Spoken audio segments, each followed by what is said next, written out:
नमस्कार दोस्तों, कैरियर बाबा में आप सभी का स्वागत है। हर हर महादेव। उम्मीद करते हैं कि आप सभी लोग मस्त होंगे, स्वस्थ होंगे और अपने अपने पढ़ाई में व्यस्त होंगे। तो आज हम लोग क्या करने वाले हैं? आज करने वाले हैं ट्रिगोमेट्री का बेसिक कंसेप्ट और उसके साथ साथ कुछ क्वेश्चंस। ट्रिगोमेट्री का वेटेज लगभग हर एग्जाम में 2 से 4 क्वेश्चन देखने को मिलेगा ही मिलेगा, चाहे आप किसी भी एग्जाम को दे रहे हो, एसएससी दे रहे हो, सीजीएल दे रहे हो या फिर रेलवे दे रहे हो, स्टेट गवर्नमेंट का एग्जाम दे रहे हो, सभी में आपको ट्रिगोमेट्री का कंसेप्ट दिखेगा। ट्रिगोमेट्री का कंसेप्ट पढ़ने से पहले बच्चे लोग ट्रिगोमेट्री के क्वेश्चन को स्किप करके आगे निकल जाते हैं, क्योंकि 10th क्लास से पल्ले पढ़ने का है। तो जब ट्रिगोमेट्री यहाँ पे बताया जाएगा तो आपको ऐसा लगेगा कि ट्रिगोमेट्री का क्वेश्चन छोड़ना बेवकूफ़ी है, क्योंकि बहुत ही बेसिक तरीके से ये क्वेश्चन बनेगा और विद इन 1 मिनट यानी कि सेकेंडों में कुछ क्वेश्चन सॉल्व हो जाएंगे। कुछ क्वेश्चन 1 मिनट तक जा सकता है और आराम से सारे क्वेश्चन को सॉल्व कर पाएंगे। जैसा कि हम लोग प्रीवियस सेशन में जेएसएससी सीजीएल का एग्ज़ाम देखे थे, तो उसमें 7 से 8 क्वेश्चन का वेटेज था। 7 से 8 क्वेश्चन में ऐसा क्वेश्चन कोई भी नहीं था जो नहीं बनता। तो हर एक क्वेश्चन बारीकी से पढ़ेंगे ट्रिगोमेट्री क्लासेस में। और ट्रिगोमेट्री टफ नहीं है, इस चीज़ को दिमाग से निकाल देना है। बिल्कुल 0 लेवल से स्टार्ट करने वाले।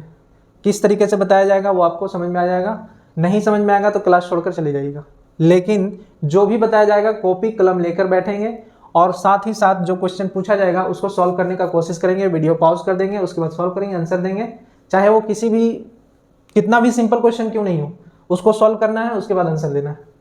इस तरह से क्या होगा, धीरे धीरे जैसे जैसे लेवल बढ़ते जाएगा तो आपका क्वेश्चन सॉल्व होना स्टार्ट हो जाएगा, कंसेप्ट क्लियर स्टार्ट हो जाएगा। तो जिसको भी टफ लगता है उसके लिए एक बात है कि ये बात अलग है कि तुम ना बदलो मगर ज़माना बदल रहा है। गुलाब पत्थर पर खिल रहे हैं, चिराग आंधी में जल रहा है। यही एक ख्वाब है मेरा कि वहाँ चिराग जला दूँ जहाँ अंधेरा है। तो इसी के साथ सेशन को स्टार्ट करते हैं ट्रिगोमेट्री का। जो लोग चैनल से नहीं जुड़े हैं वो चैनल को सब्सक्राइब कर दें। ट्रिगोमेट्री में सबसे पहले हम लोग कंसेप्ट को समझ लेंगे कि ट्रिगोमेट्री में किस ट्रायंगल का बात किया जाएगा। तो राइट एंगल ट्रायंगल का बात किया जाएगा। राइट एंगल ट्रायंगल में क्या होता है कि एक एंगल 90 डिग्री होता है, ठीक है। एंगल 90 डिग्री हो गया।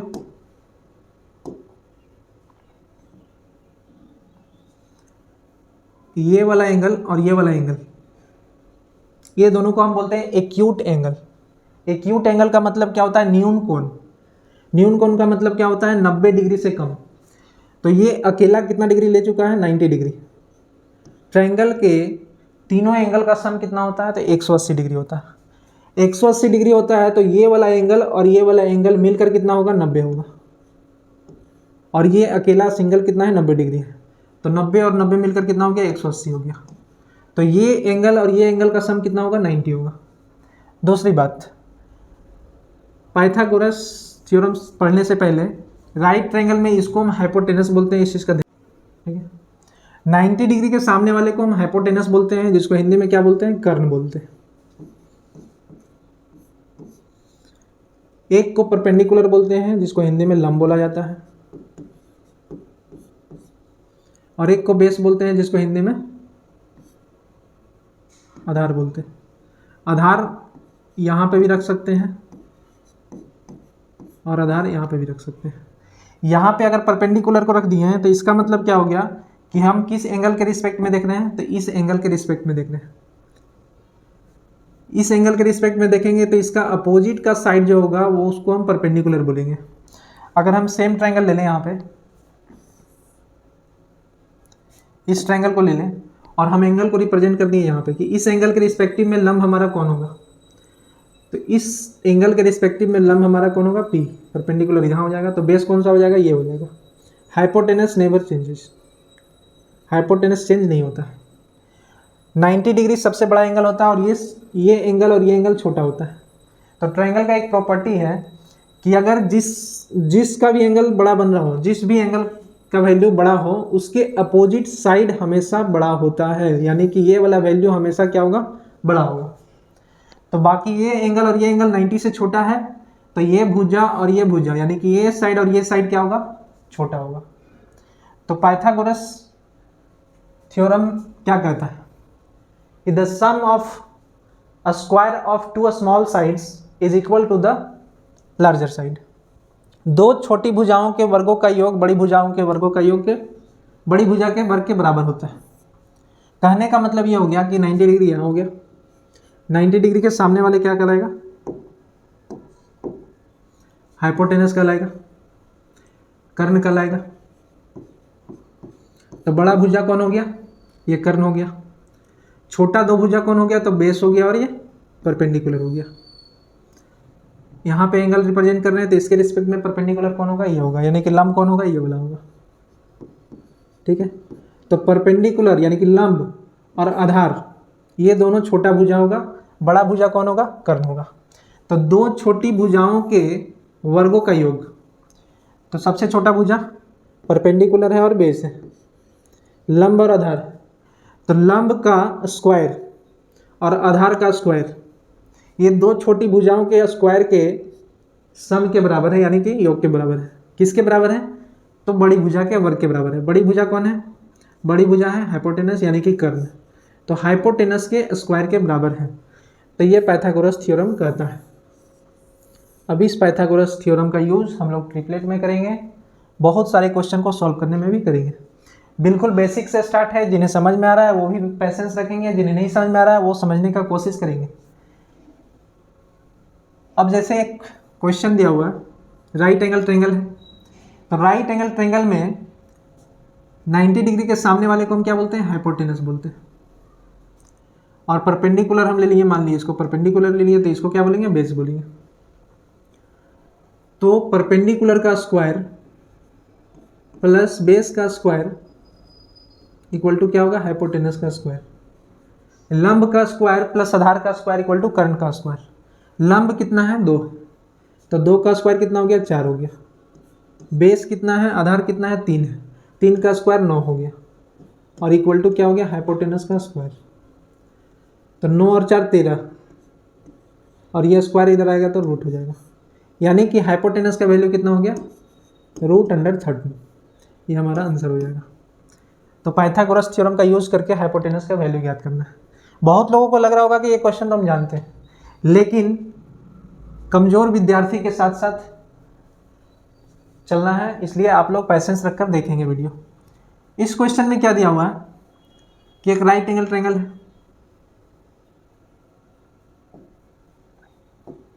राइट एंगल ट्रायंगल में हाइपोटेनस का वैल्यू दे दिया, बेस का वैल्यू दे दिया, हाइपोटेनस दे दिया, पी निकालना है। तो पाइथागोरस थ्योरम का यूज़ क्या करेंगे, H square equal to P square plus B square, ये होता है। अब यहाँ पे परपेंडिकुलर निकालना है, ये निकालना है, तो बेस को इधर लेके चले जाएंगे, तो H square minus P square equal to H square minus B square equal to P square. P का वैल्यू क्या हो जाएगा, तो स्क्वायर है तो इधर रूट में आ जाएगा, तो H square minus B square. अब वैल्यू रख दीजिए, एच कितना है, √45, √45 का स्क्वायर चाहिए, यहाँ पे क्या चाहिए, स्क्वायर चाहिए। तो √45 का स्क्वायर कितना हो जाएगा, बताइए। √45 का स्क्वायर हो जाएगा, स्क्वायर से रूट हट जाएगा तो 45 हो जाएगा। इसका मतलब कि एच का वैल्यू जो एच स्क्वायर का जो वैल्यू होगा वो रूट अंडर नहीं होगा, सिर्फ 45 होगा। स्क्वायर से रूट कैंसिल हो गया, स्क्वायर से रूट कैंसिल हो गया तो रूट सिर्फ 45 हो गया। माइनस बी स्क्वायर, बी का वैल्यू कितना है, 6 का स्क्वायर कितना होगा, 36, इसका रूट 6 तो √9, √9 का वैल्यू कितना हो गया, 3 हो गया। तो परपेंडिकुलर का वैल्यू कितना हो गया, 3 हो गया।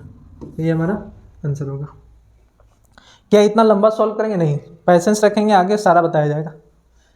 अब यहाँ पे 4 है, 7 है और एक क्वेश्चन मार्क है। इसमें क्या दिया गया कि हाइपोटेनस का वैल्यू दे दिया आपका, इसका वैल्यू दे दिया, बेस निकालना है। तो सबसे बड़ा साइड कौन होता है, हाइपोटेनस होता है। छोटा 2 साइड कौन होता है, बेस और परपेंडिकुलर। तो हम एक चीज़ क्या समझे कि जब छोटा साइड निकालना होता है तो बड़ा साइड का स्क्वायर माइनस एक दिया हुआ छोटा साइड का स्क्वायर के रूट के बराबर हो जाएगा। अब डायरेक्ट सॉल्व करना स्टार्ट करेंगे। 7 का स्क्वायर कितना होगा, 49 और 16 कितना हो गया, 9 में से हो गया 3, 4 में से गया 3, √33 इसका वैल्यू हो जाएगा। √30 का नहीं निकलेगा इसलिए √33 आंसर हो गया। नेक्स्ट 90 डिग्री, हाइपोटेनस मालूम नहीं है, परपेंडिकुलर मालूम है, बेस मालूम है। तो यहाँ पे निकालना है तो सबसे पहले क्या करेंगे, सबसे बड़ा साइड निकालना है, तो सम ऑफ छोटा साइड, यानी कि ये दोनों का छोटा साइड का सम करेंगे स्क्वायर का। तो 3 का स्क्वायर कितना होगा, 9 होगा। 5 का स्क्वायर कितना होगा, 25 होगा। 25 और 9 कितना हो गया, 34 हो गया। तो ये हमारा आंसर हो गया √34। √34 नहीं निकलेगा रूट से, तो इसलिए √34 आंसर होगा। इसमें बेस का वैल्यू पूछा गया, परपेंडिकुलर दे दिया और हाइपोटेनस 90 डिग्री के सामने हाइपोटेनस दे दिया। तो बेस निकालना है, छोटा साइड निकालना है, तो बड़ा साइड का स्क्वायर 16 माइनस एक छोटा साइड का स्क्वायर 9, आंसर कितना हो गया, √7। अब देखिए लिखना कम कर दिए, क्योंकि धीरे धीरे हमको समझ में आ गया कि क्या क्या निकालना है। हाइपोटेनस निकालना है यानी कि बड़ा साइड निकालना है, तो क्या करेंगे, छोटा साइड का स्क्वायर का सम। और अगर छोटा साइड निकालना है, छोटा साइड निकालना है, मान लीजिए परपेंडिकुलर निकालना है, तो बड़ा साइड का स्क्वायर माइनस छोटा साइड का स्क्वायर का रूट, यही काम यहाँ पे हो रहा है। बेस निकालना है तो बड़ा साइड का स्क्वायर माइनस छोटा साइड का स्क्वायर का रूट, यहाँ पे डायरेक्ट कितना हो गया, √7 हो गया। नेक्स्ट क्वेश्चन की ओर जाएंगे। परपेंडिकुलर पूछ दिया है, परपेंडिकुलर कितना है, वैल्यू रूट में है, ध्यान देंगे। परपेंडिकुलर है, छोटा साइड निकालना है, तो बड़ा साइड का स्क्वायर, बड़ा साइड कितना है, √y। √y का स्क्वायर कितना होगा, तो अभी कुछ देर पहले बताए थे कि √y का स्क्वायर, रूट से स्क्वायर क्या हो जाएगा, कैंसिल हो जाएगा, तो बचेगा कितना, y। यानी कि बड़ा साइड का स्क्वायर कितना होगा, y होगा, माइनस उसके बाद क्या होगा, छोटा साइड, छोटा साइड कितना है, x है, तो x का स्क्वायर कितना होगा, x²। तो इसका आंसर कितना हो गया, √y - x²। नेक्स्ट हाइपोटेनस निकालना है, हाइपोटेनस निकालना है, तो हाइपोटेनस क्या होता है, दोनों छोटा साइड के स्क्वायर के सम के बराबर। तो ये छोटा वाला साइड कितना है, y है, तो इसका स्क्वायर कितना होगा, y² प्लस ये छोटा साइड कितना है, y+2 है, तो y+2 का स्क्वायर हो जाएगा। अब इसको सॉल्व करने के लिए क्या करेंगे, अभी आंसर है क्या, नहीं है, यहाँ पे देख रहे हैं y+2 का स्क्वायर सॉल्व करना पड़ेगा। तो फॉर्मूला क्या लगेगा, a+b का होल स्क्वायर का फॉर्मूला लगेगा। a+b का होल स्क्वायर का फॉर्मूला होता है a² + 2ab + b²। तो इसका यूज़ करेंगे, इसको क्या करेंगे, एज इट इज रहने देंगे जैसा है वैसा, प्लस यहाँ पे a+b का होल स्क्वायर, इसको a बोल रहे हैं, इसको b बोल रहे हैं। तो a का स्क्वायर मतलब y का स्क्वायर कितना होगा, y² प्लस b का स्क्वायर, 2 का स्क्वायर कितना हो गया, 4 हो गया, प्लस 2ab, 2ab, a कितना है, y है, b कितना है, 2 है, रूट अंडर। आप इसको आगे पीछे भी लिख सकते हैं, a² + b² + 2ab, दोनों एक ही बात है। y² और y² 2y² हो गया, प्लस 4 हो गया, प्लस 4y हो गया, यही हमारा आंसर हो गया। इसको अरेंज करके भी लिख सकते हैं, ऑप्शन में देखने को मिल सकता है 2y² + 4y + 4, तो ये दोनों देखने को मिल सकता है, तो इसका वैल्यू निकल गया। नेक्स्ट अगेन हाइपोटेनस निकालना है, हाइपोटेनस मतलब बड़ा साइड निकालना है। बड़ा साइड निकालना है तो छोटे साइड के स्क्वायर के सम के बराबर। छोटा साइड कौन है, 5 है और 12 है, तो 5 का स्क्वायर कितना होता है, 25 होता है। 12 का स्क्वायर कितना होता है, 144 होता है। और इसका क्या करना है, रूट करना है। रूट करेंगे तो ये कितना हो जाएगा, जुटकर 169। 169 किसका वैल्यू है, 13 का। तो यहाँ पे देखने को मिल रहा है कि 5 का स्क्वायर 25 तो जानते हैं, 12 का स्क्वायर 144 आ गया, फिर 169 का स्क्वायर रूट कितना हो गया, 13 हो गया। आपको क्या करना है, स्पीड को बढ़ाने के लिए, ट्रिगोमेट्रिक के स्पीड को बढ़ाने के लिए आप लोगों को 1 से लेकर 30 तक के स्क्वायर को याद कर लेना। ये याद होना बहुत ज़रूरी है ट्रिगोमेट्री का कंसेप्ट को सॉल्व करने के लिए। उसके बाद 1 से लेकर लगभग 15 तक का क्यूब याद करना।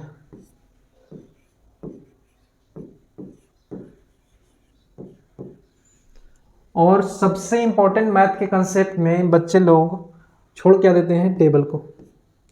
लगभग 1 से 25 तक आपको याद करना ही है।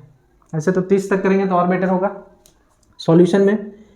तो 1 से लेकर 25 तक कम से कम टेबल यानी कि पहाड़ा याद करना है। इसको करने से क्या होगा, आपका कैलकुलेशन खुद ब खुद 2x हो जाएगा, 3x हो जाएगा, 5x हो जाएगा। तो इसको इग्नोर बिल्कुल नहीं करें। 1 से लेकर 25 तक टेबल, उसके बाद स्क्वायर और क्यूब तो याद करना ही होगा। सबसे पहले टेबल करें। टेबल करना क्या है, 5 से 10 मिनट का समय लगेगा। 5 से 10 मिनट का समय में आपको क्या करना है, 1 से लेकर स्टार्ट करना है। एक दिन में एक ही टेबल लिखना है। फर्स्ट दिन में 1 का टेबल लिखें, अगला दिन में 1 का भी लिखना है और 2 का भी लिखना है। अब बोले सर 1 का टेबल तो आता है, 1 का टेबल आता है, ठीक है लिखेंगे। 2 का लिखेंगे, अगला दिन से फिर क्या करेंगे, 1 का भी लिखेंगे, 2 का भी लिखेंगे और 3 का भी लिखेंगे। इस तरह से क्या होगा, इंक्लूड होते जाएगा और मात्र 20 से 25 दिनों में आपका टेबल पूरी तरह से क्लियर हो जाएगा, क्योंकि आप डेली उसी चीज़ को रिवाइज कर रहे हैं, लिख रहे हैं, और इसको लिखने में आपको 5 मिनट का समय भी नहीं लगेगा। उससे क्या हो जाएगा, आपका टेबल बिल्कुल ही सुधर जाएगा। और जैसे ही टेबल सुधरा तो कैलकुलेशन आपका फास्ट हो गया। तो मैथ्स को फास्ट करने के लिए सबसे पहले टेबल को याद करना जरूरी है। बेसिक सा कंसेप्ट है टेबल। अब नेक्स्ट चलते हैं। अब आता है ट्रिपलेट। ट्रिगोमेट्री का पहला कंसेप्ट क्या समझेंगे, ट्रिपलेट। ट्रिपलेट होता क्या है कि समकोण त्रिभुज है, समकोण त्रिभुज का 3 साइड दे देगा आपको। जैसे ये दिया हुआ है 5, 12 और 13। बोला जाएगा क्या कि 5, 12 और 13 जो है,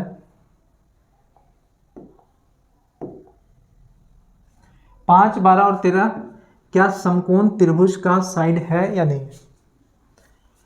तो इसमें 3 साइड जब दिया रहेगा तो एक बड़ा रहेगा, और वो बड़ा किसका होगा, हाइपोटेनस का होगा। तो हाइपोटेनस का स्क्वायर क्या कहता है कि सम ऑफ 2 साइड, यानी कि sum of square of 2 small sides. यानी 5 का स्क्वायर कितना होगा, इसका स्क्वायर कितना होगा, 25 होगा। इसका स्क्वायर कितना होगा, 144 होगा। और इसका स्क्वायर कितना होगा, 169 होगा। तो 2 छोटे साइड के स्क्वायर का सम को अगर करते हैं तो तीसरा के अगर बराबर हो जाता है तो वो ट्रिपलेट बन जाता है, यानी कि वो समकोण त्रिभुज के साइड हो सकते हैं। तो 144 और 125 को जब जोड़ेंगे तो क्या वो 169 के बराबर होगा। अगर होगा तो ये ट्रिपलेट्स है या समकोण त्रिभुज का साइड्स है। 5, 4, 9, 4, 2, 6, 1, 1, 1 ये है, यानी 5, 12, 13 जो है वो समकोण त्रिभुज के साइड है। नेक्स्ट चेक करते हैं, क्या ये साइड समकोण त्रिभुज के साइड है या फिर नहीं है। तो छोटा वाला साइड 7 है, 7 का स्क्वायर 49। ये छोटा साइड कितना है, 8 है, 8 का स्क्वायर 64। और ये बड़ा साइड है, बड़ा साइड का स्क्वायर कितना है, 81। 9 और 4 जोड़ेंगे 13, 4 और 6 10, 10 और 1 11। 113 किसके बराबर है, 81 के बराबर है। तो बोलेंगे बिल्कुल भी नहीं है। तो ये वाला साइड जो है समकोण त्रिभुज के साइड के बराबर नहीं है। दैट मीन्स ये ट्रायंगल जो है राइट एंगल ट्रायंगल हो ही नहीं सकता। ठीक है, नेक्स्ट चेक करेंगे। 6, 8 और 10। 6 है, 8 है और 10 है। छोटा साइड 6 और 8 है, तो 6 का स्क्वायर 36, इसका स्क्वायर 64 और इसका स्क्वायर 10 का 100। जोड़ेंगे, छोटा वाला साइड को जोड़ देंगे, 6, 4, 10, 6, 3, 9, 1, 10, 100 हो गया। ये 100 के बराबर है। तो ये जो साइड दिया हुआ है क्या ये समकोण त्रिभुज के साइड्स हैं, तो हाँ है, ये है। नेक्स्ट चेक करेंगे। 2, 3 और 7। छोटा साइड 2 है और एक 3 है। 2 का स्क्वायर कितना हो गया, 4 हो गया। 3 का स्क्वायर कितना हो गया, 9 हो गया। और बड़ा वाला साइड का स्क्वायर कितना हो गया, 49 हो गया। ये दोनों को ऐड करने पर कितना हो रहा है, 13। 13 जो है 49 के बराबर है, नहीं है। जब बराबर नहीं है तो ये समकोण त्रिभुज का साइड नहीं होगा। ठीक है, तो ये 49 आया तो ये नहीं होगा। नेक्स्ट 7, 24, 25। तो 7 का स्क्वायर, छोटा वाला साइड 7 है और छोटा वाला साइड 24 है, तो 7 का स्क्वायर 49 हो गया। और ये 24 का स्क्वायर कितना हो गया 576, 576। 25 का स्क्वायर कितना होता है 625। तो इसको जोड़कर देखेंगे 9 और 6 15, 4 7 11 12 और 5 1 6, 625 आ जा रहा है 625 के बराबर। तो ये समकोण त्रिभुज के साइड होंगे। अब आता है पाइथागोरस ट्रिपलेट। पाइथागोरस ट्रिपलेट को क्या करना है, याद कर लेना है। याद करने के लिए इतना सारा डाटा दिया हुआ है, क्या इससे ज़्यादा आएगा?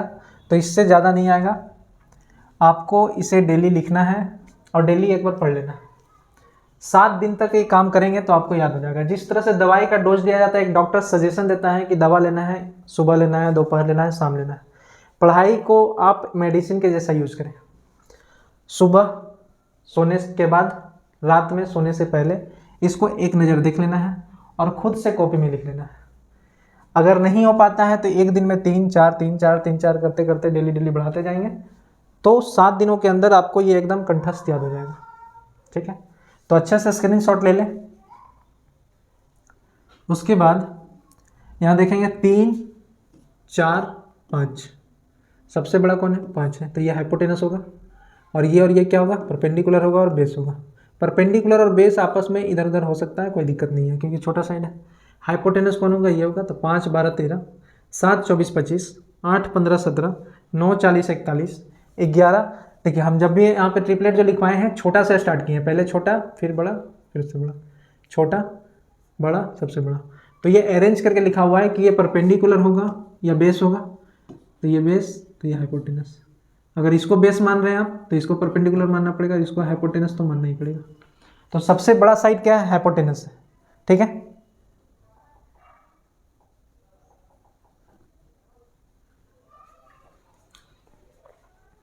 अब आगे चलते हैं। एक ट्रिपलेट यहां से उठाते हैं, एक ट्रिपलेट उठाते हैं 3 4 और 5। तो इसी से एक और ट्रिपलेट बनेगा 6 8 और 10। हुआ क्या, इसका डबल हो गया। ट्रिपलेट बहुत सारा बनेगा तो इसका भी डबल करना पड़ेगा, इसका भी डबल करना पड़ेगा। उसी तरह से अगर इसका 3 टाइम्स करेंगे तो 9 12 15। अब दिया हुआ रहेगा, कैसे पता चलेगा कि ये तो याद कर लिए मान लिया और ये सब याद नहीं करवाए, लिखवाए नहीं है वहाँ पे। तो होगा क्या, मान लीजिए कि हमको दे दिया कितना 9 12 और 15। तो ये तीनों 3 से कट रहा है, काट देंगे। 3 3 9, 3 4 12, 3 5 15, 3 4 5 जो है वो ट्रिपलेट है, तो हाँ है, तो ये भी ट्रिपलेट होगा। उसी तरह से 4 टाइम्स कर सकते हैं। 3 4 जा 12, 4 4 जा 16, 5 4 जा 20, 12 16 20, ये भी क्या है, ट्रिपलेट है।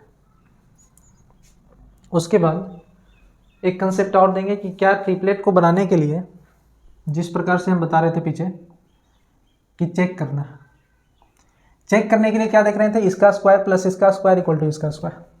ट्रिपलेट का और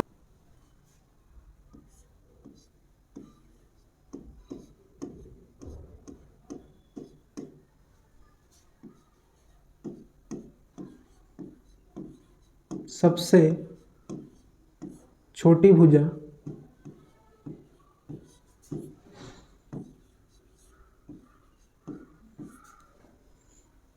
एक ऑड नंबर, ऑड मतलब विषम,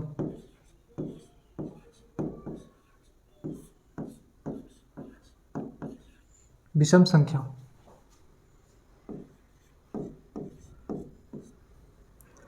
तब उसका ट्रिपलेट कैसे बनेगा, जैसे नंबर 1 में हम लेते हैं 3 4 5 वाला लिया था, तो 3 का लेते हैं। 3 का सबसे पहले स्क्वायर करेंगे, क्या करेंगे, 3 का स्क्वायर कितना होगा 9 होगा। अब 9 को 2 फैक्टर में तोड़ना है और तोड़ें इस तरीके से कि इसका डिफरेंस क्या हो 1 हो। 9 को 2 पार्ट में तोड़ने के लिए हम क्या करेंगे, ये ऑड नंबर है तो 9 में 1 माइनस कर दीजिए, कितना हो गया 8। 9 में 1 माइनस कर देंगे क्या हो जाएगा 8। 8 का आधा कितना हो जाएगा 4, तो यहाँ पे 4 लिखेंगे और यहाँ 5 लिखेंगे। डिफरेंस कितना का आ गया 1 का आ गया। तो 3, 4 और 5, 3, 4 और 5 क्या बना दिया ट्रिपलेट। तो अगर आपको सबसे छोटा भुजा मालूम है कि विषम है तो आप इसका ट्रिपलेट बना सकते हैं। उसी प्रकार से एक और चेक करते हैं। जैसे सबसे छोटा भुजा दे दिया 5, क्या दे दिया 5, तो 5 का स्क्वायर क्या होगा 5 का स्क्वायर क्या होगा 25। 25 में 1 कम करेंगे कितना होगा 24। 25 में 1 कम करेंगे 24। 24 को हाफ करेंगे 12, यानी ये किस में टूटेगा 12 में, और इससे 1 बढ़ाएंगे 13 में। 12 और 13 जोड़कर 25 हो रहा है। तो 5, 12 और 13 क्या बनाएगा ट्रिपलेट बनाएगा। 5, 12 और 13 ट्रिपलेट बना रहा। अगर हम 7 लेते हैं,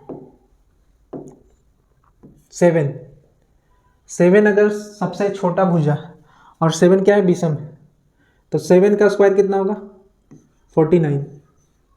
49 में 1 कम करेंगे 48। 48 का आधा कितना हो जाएगा 24। तो किस में टूटेगा ये 24 में, और 1 बढ़ाएंगे 25 में। तो क्या हुआ यहाँ पे 7, 24, 25, 7, 24, 25 ट्रिपलेट बना।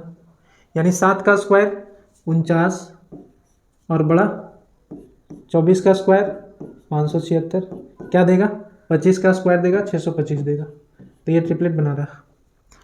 तो अगर ऑड नंबर अगर सबसे छोटा संख्या है तो इसका ट्रिपलेट हम निकाल सकते हैं कैसे। 5 है तो 5 का स्क्वायर करेंगे पहले, और स्क्वायर करने के बाद इसमें ये 2 से डिविजिबल नहीं है। 2 से जब डिविजिबल नहीं है तो इसमें क्या करेंगे 1 कम करेंगे तो 24 हो जाएगा। 2 आसानी से इसको काट सकता है तो 12 हो गया। तो एक नंबर 12 लेंगे तो अगला नंबर 1 बढ़ा के, क्योंकि इसका डिफरेंस हम कितना लेने बोले हैं 1 लेने बोले, इसलिए 12, 13। तो 5, 12, 13। कुछ और एग्जाम्पल लेते हैं।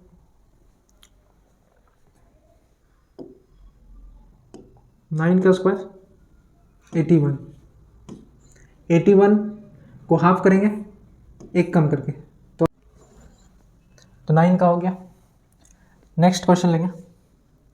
अगर छोटा नंबर दिया हुआ है 11, छोटा नंबर 11 दिया हुआ है तो 11 का स्क्वायर कितना होगा 121।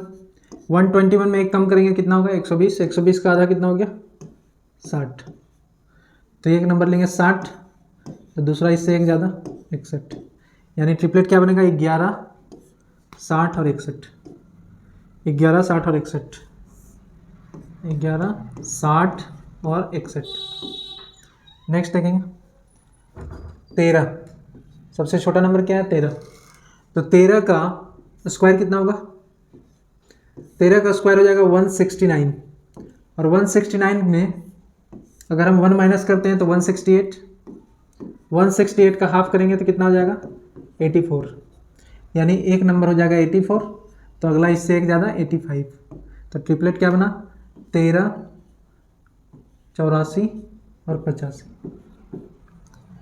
अगर छोटा नंबर क्या है 15, तो 15 का स्क्वायर कितना होगा 225। 225 से 1 कम करेंगे 224। 224 का आधा कितना हो जाएगा 224 का हाफ करेंगे तो 112 हो जाएगा। यानी ये नंबर 112 होगा, तो अगला नंबर 113 होगा। तो 15, 112 और 113 हमारा ट्रिपलेट्स हो गया। यानी कि परपेंडिकुलर अगर इसको मान रहे हैं तो बेस इसको मानना पड़ेगा, और सबसे बड़े वाले को हाइपोटेनस मानना पड़ेगा। तो ये कुछ बेसिक सा कंसेप्ट था तो आपका ट्रिपलेट से। तो उम्मीद करते हैं कि वीडियो आप लोगों को पसंद आया होगा। छोटे छोटे कंसेप्ट को छोड़कर नहीं, बल्कि पढ़कर समझकर आगे निकलेंगे तभी बड़े से बड़े क्वेश्चन को आसानी से सॉल्व कर सकते हैं। तो वीडियो पसंद आया तो आप लोग अपने मेरे चैनल को सब्सक्राइब करेंगे, लाइक करेंगे, अपने दोस्तों के साथ शेयर करेंगे, और जिन्हें भी ट्रिग्नोमेट्री भांज लगता है उनको ज़रूर शेयर कीजिए ताकि वो सीख सके और आसानी से ट्रिग्नोमेट्री का क्वेश्चन को सॉल्व कर सके। आने वाले समय में ट्रिग्नोमेट्री का लेवल धीरे धीरे बढ़ाते जाएंगे और आगे क्वेश्चन आपसे भी सॉल्व होगा, इसकी गारंटी हम लेते हैं। और आपको खुद पे भी भरोसा रखना पड़ेगा कि हम भी सीख सकते हैं ट्रिग्नोमेट्री, सिंपल सा बात। तो चलिए क्लास को यहीं तक रखते हैं, चैनल सब्सक्राइब कीजिए। Thank you.